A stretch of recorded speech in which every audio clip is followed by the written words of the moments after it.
کہ امام کائنات جناب محمد رسول اللہ صلی اللہ علیہ وسلم کے اخلاق حسنہ کا ذکر کیا جائے۔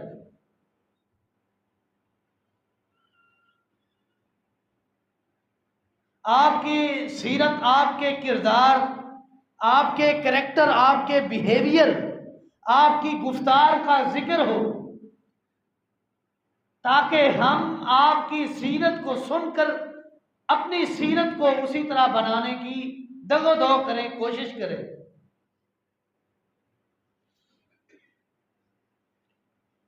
یہ وقت لڑائی جھگڑے کا نہیں ہے، یہ وقت سیرت اور کردار کو بہتر بنانے کا ہے۔ ہم میں سے ہر دوسرا شخص کریکٹر لیس ہے، اس کا کردار اچھا نہیں۔ مجھ سمیت علماء کرام کے سمیت ہمیں بھی سیرت طیبہ پر عمل پیرا ہونے کی بے حد ضرورت ہے۔ تھوڑی سی بات اوپر نیچے ہو جائے آپے سے بہر ہو جاتے ہیں۔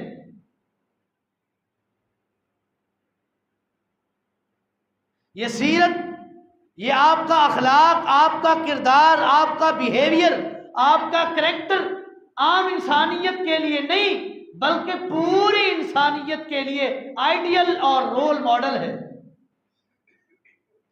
اس میں عام انسانیت نہیں، اس میں علماء ہیں تب، فضلاء ہیں تب، ائمہ دین ہیں تب، جو بھی جس طبقے سے تعلق رکھتا ہے اس کے لیے آپ کی سیرت، آپ کا کردار آئیڈیل اور نمونہ ہونا چاہیے۔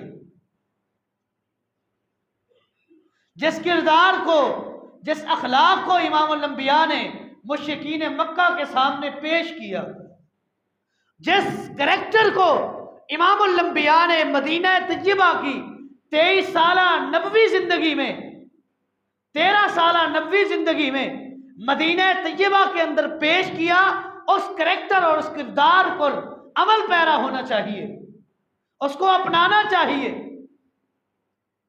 وہ ہمارے لیے زیور ہے، ہماری زندگی کا مقصد ہی آپ کے اخلاق طیبہ پر عمل پیرا ہونا ہے۔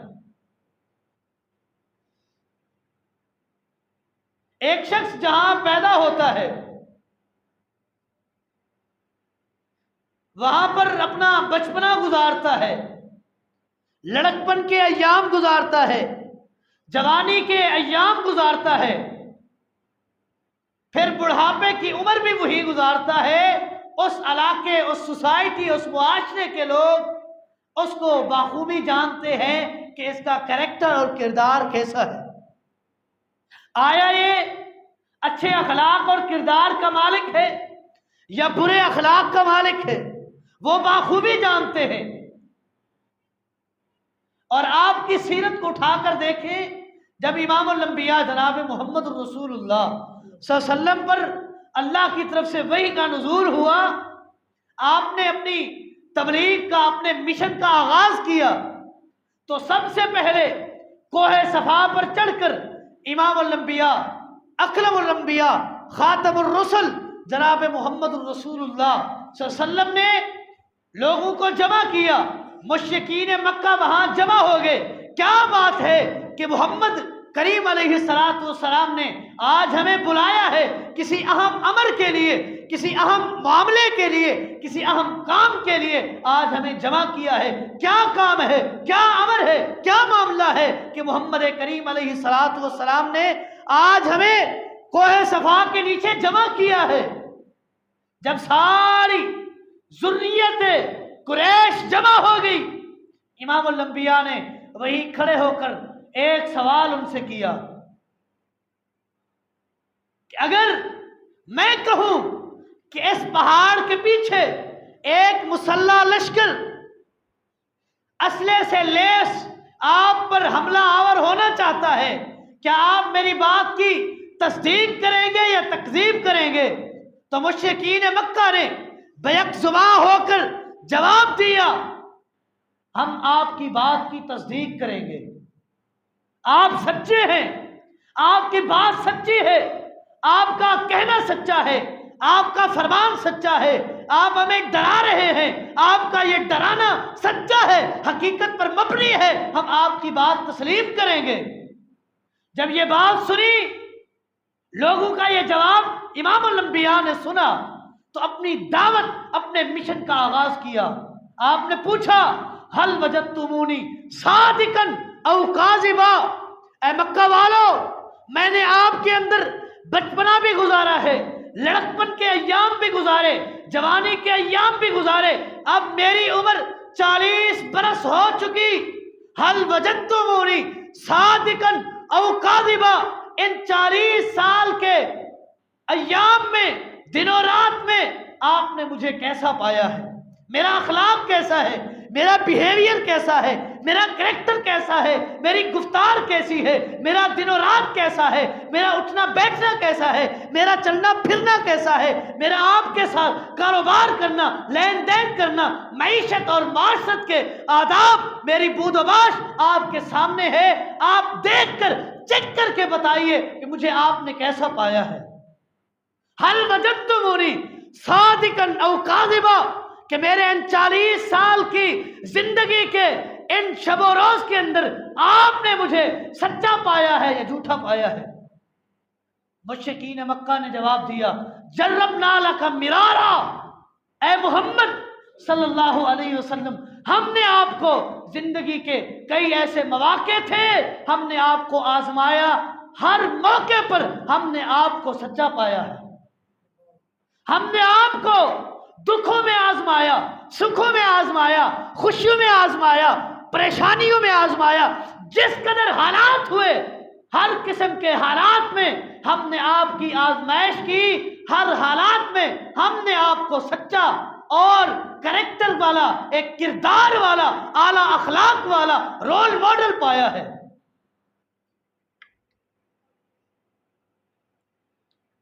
آپ کا کردار اعلیٰ تھا، آپ اعلیٰ کردار کے مالک تھے، ہم نے آپ کو بہترین اخلاق کا مالک پایا ہے۔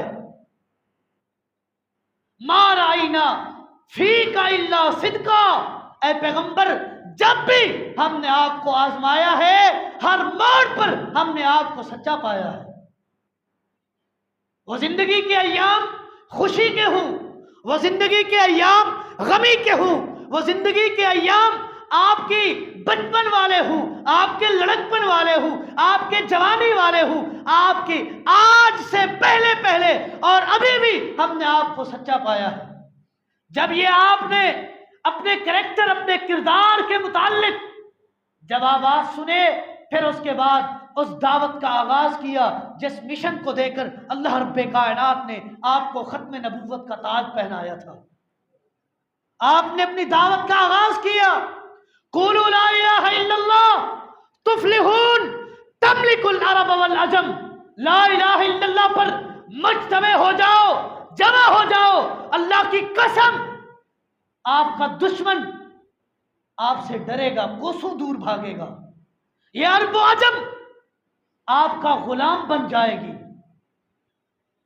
آپ کے ماتحت ہو جائے گی، لیکن ایک کام کرنا ہے، لا الہ الا اللہ، اس پرچار کو آپ نے ماننا ہے، تسلیم کرنا ہے، اس نعرے کو آپ نے پھیلانا ہے، اس پر عمل کرنا ہے، یہ کام آپ کا ہے، عرب و عجم آپ کا غلام بنانا رب کا کام ہے۔ جب اس دعوت کا، اس مشن کا آغاز کیا، پھر پتھر بھی برسائے گئے، پھر نعوذ باللہ شاعر بھی کہا گیا، نعوذ باللہ مجنون بھی کہا گیا، بہکی بہکی باتیں کرنے والا بھی کہا گیا۔ اس سے پہلے پہلے جتنے بھی زندگی کے ایام تھے، آپ کے کریکٹر اور آپ کے کردار کو مشرکین مکہ نے بھی تسلیم کیا ہے۔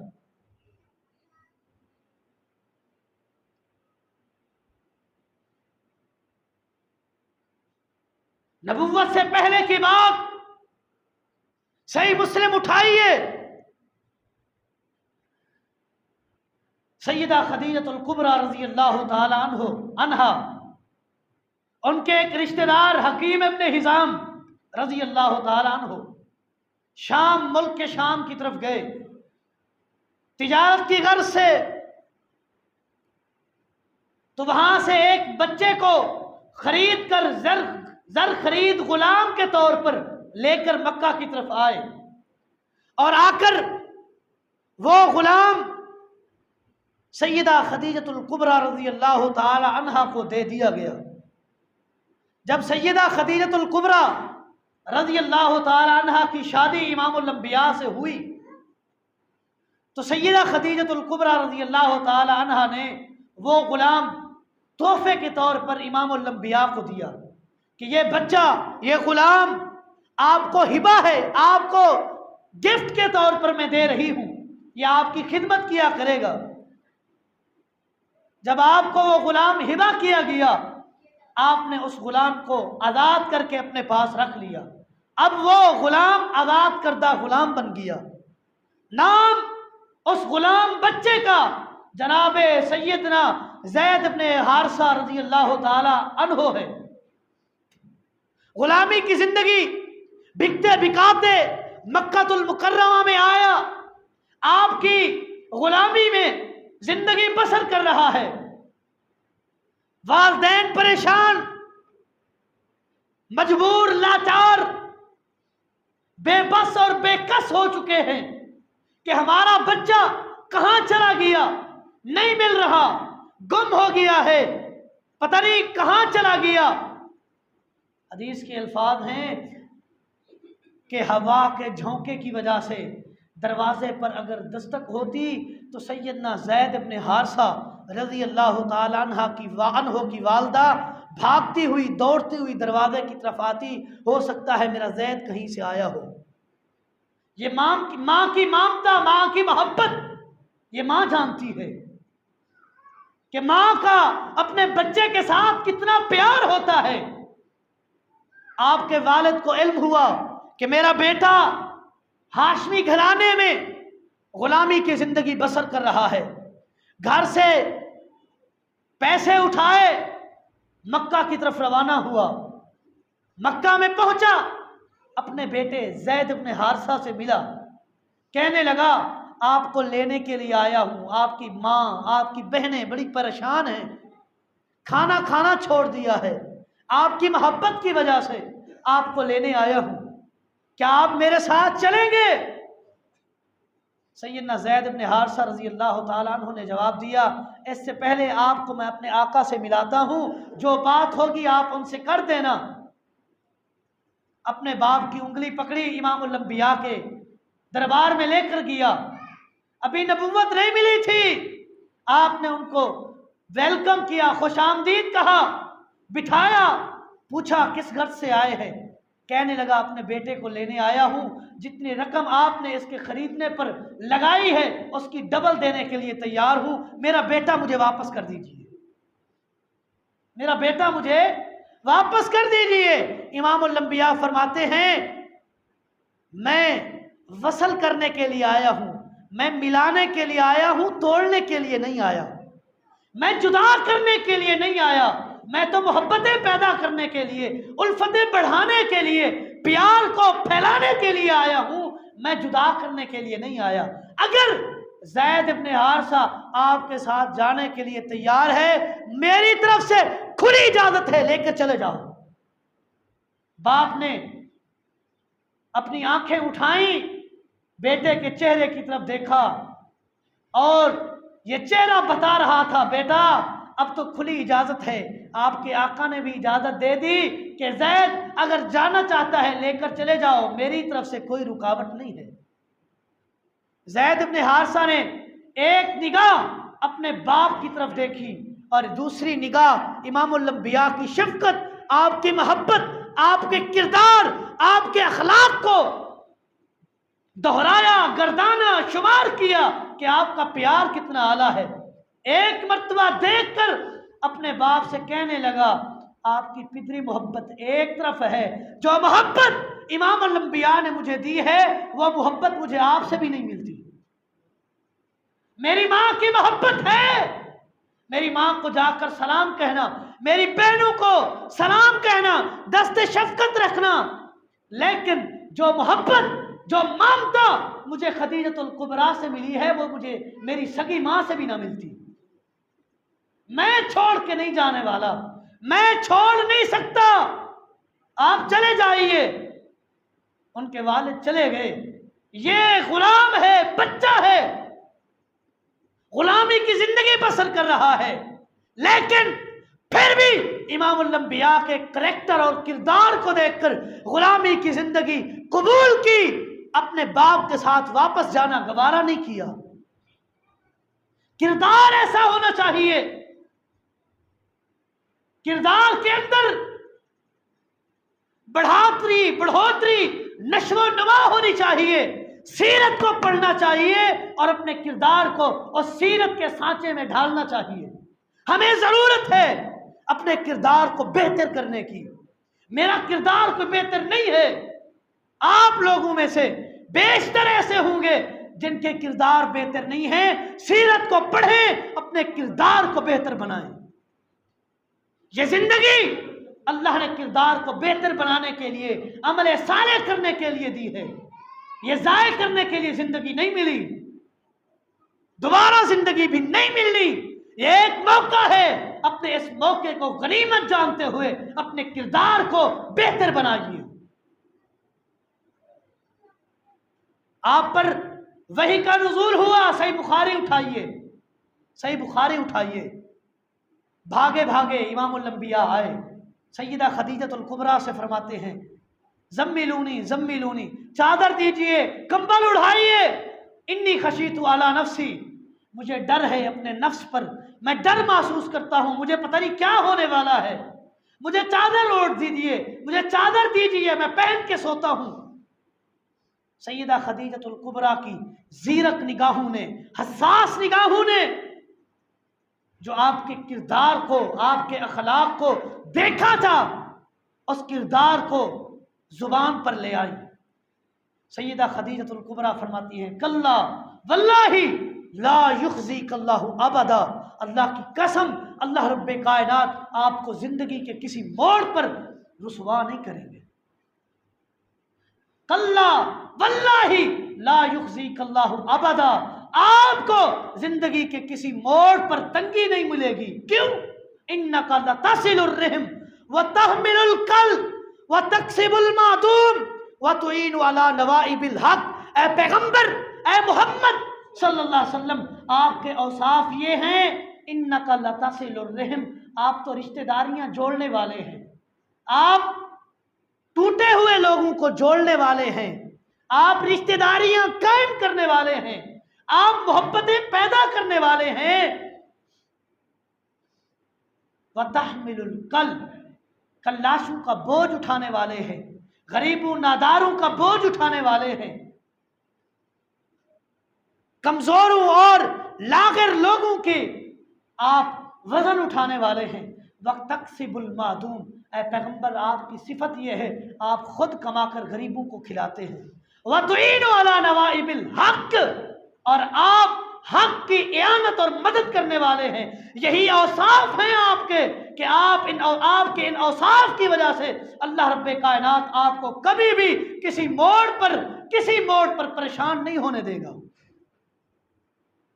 آپ کا یہی کردار تھا کہ آپ نے اسی کردار کا درس اپنے صحابہ کو دیا ہے، اپنے صحابہ کو یہی اخلاق، یہی کردار آپ نے پڑھایا ہے۔ مکہ والوں کی تنگیوں کی وجہ سے، سختیوں کی وجہ سے، بے-جا تکلیفوں کی وجہ سے سیدنا ابوبکر صدیق رضی اللہ تعالیٰ عنہ حبشہ کی طرف ہجرت کی غرض سے اپنے گھر سے نکلے، غلام ساتھ ہے، مکہ سے ابھی باہر پہنچے ہیں، قریش کا ایک سردار ابن دغنہ مل گیا، ابن دغنہ نامی قریش مشرکین مکہ کا سردار ہے، راستے میں مل گیا، پوچھنے لگا اے ابوبکر کہاں جا رہے ہو، کہاں جا رہے ہو؟ ابوبکر صدیق رضی اللہ تعالیٰ عنہ نے جواب دیا آپ کی قوم والوں کو ہماری تبلیغ، ہمارا مشن پسند نہیں ہے، وہ ہمیں تنگ کرتے ہیں، آپ کی قوم کی تنگیوں اور سختیوں کی وجہ سے مکہ چھوڑ کر حبشہ کی طرف جا رہا ہوں۔ ابن دغنہ کے جواب آپ سنیے، آپ کے رونگٹے کھڑے ہو جائیں گے۔ کہنے لگا واللہ مثلک لا یخرج یا ابا بکر، اللہ کی قسم ابو بکر تیرے جیسے کردار والے لوگ نکالے جانے کے قابل نہیں ہیں۔ واللہ مثلک لا یخرج یا ابا بکر، اے ابو بکر تیرے جیسے، تیرے کریکٹر والے، تیرے جیسے کردار رکھنے والے شخص کو مکہ سے نکلنے کی اجازت نہیں ہے۔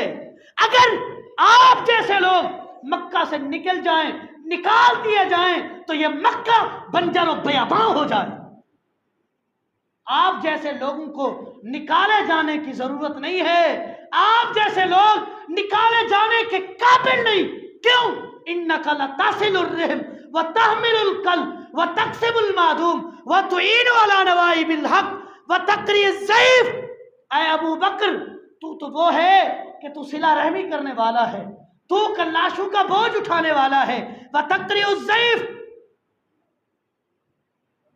مہمانوں کی مہمان نوازی کرنے والا ہے، وتعین علی نوائب الحق، حق بات آ جائے حق کی اعانت اور مدد کرنے والا ہے، وتکسب المعدوم، خود کما کر غریبوں پر خرچ کرنے والا ہے۔ تیرے جیسے کردار والے لوگ مکہ سے نکالے جانے کے قابل نہیں ہیں۔ یہ کردار، یہ اخلاق ابو بکر صدیق رضی اللہ تعالیٰ عنہ میں کیسے پیدا ہوا؟ اس آقا نامدار جناب محمد الرسول اللہ صلی اللہ علیہ وسلم کی سیرت کو پڑھ کر، آپ کے کردار کو دیکھ کر انہوں نے اپنے کردار کو مثالی اور کریکٹر والا ایک اہم اور اعلیٰ کردار بنانے کی کوشش کی اور اپنے کردار کو بہتر بنا کر دکھایا۔ آج ہمیں ضرورت ہے کہ ہم سیرت طیبہ کا مطالعہ کریں، عمیق نظر کے ساتھ، گہری نظر کے ساتھ سیرت کو پڑھیں، اپنے کردار کو سیرت طیبہ کے کردار کے مطابق بنانے کی کوشش کریں۔ یہ لڑائی جھگڑے کا وقت نہیں، یہ طعن و تشنیع کرنے کا وقت نہیں ہے، یہ کسی کو نیچا دکھانے کا وقت نہیں ہے، یہ وقت ہے اپنے کردار کو بہتر کرنے کا وقت ہے، یہ وقت ہے اپنے اخلاق کو بہتر کرنے کا وقت ہے، یہ وقت ہے اپنے آپ کو جھوٹ سے بچانے کا وقت ہے، یہ وقت ہے اپنے آپ کو غیبت جیسی بیکار اور شنیع قسم کی غلطی اور گناہ سے بچانے کا وقت ہے، اپنے کردار کو بہتر کرنے کا وقت ہے۔ میرے بھائیوں، یہ اللہ نے زندگی کے چند لمحات دیے ہیں، ہمیں ان لمحات کو قیمتی بناتے ہوئے اپنے کردار کو بہتر کرنے کی کوشش کرنی چاہیے۔ اللہ رب کائنات سے دعا ہے اللہ رب کائنات ہمارے کردار کو اعلیٰ اور آپ کی سیرت طیبہ پر عمل پیرا ہو کر اپنے کردار اور اپنے اخلاق کو اسی طرح بنانے کی توفیق عطا فرمائے۔ ھذا ما عندی واللہ اعلم بالصواب وما توفیقی الا باللہ۔